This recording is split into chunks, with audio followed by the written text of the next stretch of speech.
నిజామాబాద్ జిల్లా రేంజల మండల కేంద్రంలో రైతులు రీలే నిరాహార దీక్షలు చేపట్టారు. గ్రామాన్ని అభివృద్ధి చేసే వరకు ఎమ్మెల్యే, ఎమ్మెల్సీలు తమ గ్రామానికి రావద్దని రైతులు స్పష్టం చేశారు.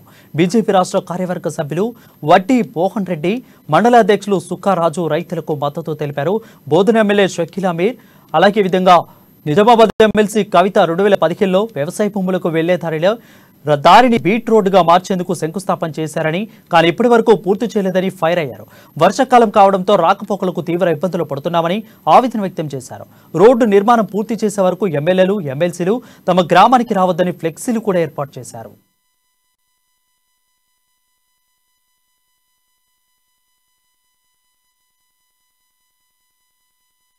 గత 24 సంవత్సరాలుగా బాధపడుతున్న సందర్భంలో 15 సంవత్సరాలు ఒక రాజు పాలన, 9 సంవత్సరాలు ఇంకొక రాజు పాలన, నవాబ్ పాలన జరుగుతున్నటువంటి సందర్భంలో రైతాంగం అంతా ఈరోజు బాపూజీ కలలు గని ఏ స్వరాజ్యం అయితే ఆశించి మనకు స్వాతంత్రం సంపాదించి పెట్టిండో సాక్షాత్తు బాపూజీ విగ్రహం దగ్గర ఈ రోజు రైతులు చేస్తున్నటువంటి దీక్షా కార్యక్రమానికి మేము పూర్తి స్థాయిలో మద్దతు తెలుపుతా ఉన్నాం.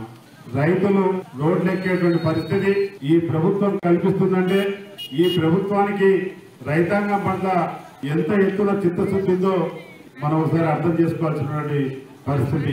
ఈ 800 ఎకరాల్లో యావరేజ్ ఆ పోషణ సుంటలు 50 బస్తాలు పండించేటోళ్ళు ఉన్నారు. గత 24 సంవత్సరాలుగా బాధపడుతున్న సందర్భంలో 15 సంవత్సరాలు ఒక రాజు పాలన, 9 సంవత్సరాలు ఇంకొక రాజు పాలన, నవాబ్ పాలన జరుగుతున్నటువంటి సందర్భంలో రైతాంగం అంతా ఈరోజు బాపూజీ కలలు గని ఏ స్వరాజ్యం అయితే ఆశించి మనకు స్వాతంత్రం సంపాదించి పెట్టిండో సాక్షాత్తు బాపూజీ విగ్రహం దగ్గర ఈ రోజు రైతులు చేస్తున్నటువంటి దీక్షా కార్యక్రమానికి మేము పూర్తి స్థాయిలో మద్దతు తెలుపుతా ఉన్నాం. రైతులు రోడ్లెక్కేటువంటి పరిస్థితి ఈ ప్రభుత్వం కల్పిస్తుందంటే ఈ ప్రభుత్వానికి రైతాంగం పట్ల ఎంత ఎత్తున చిత్తశుద్ధి ఉందో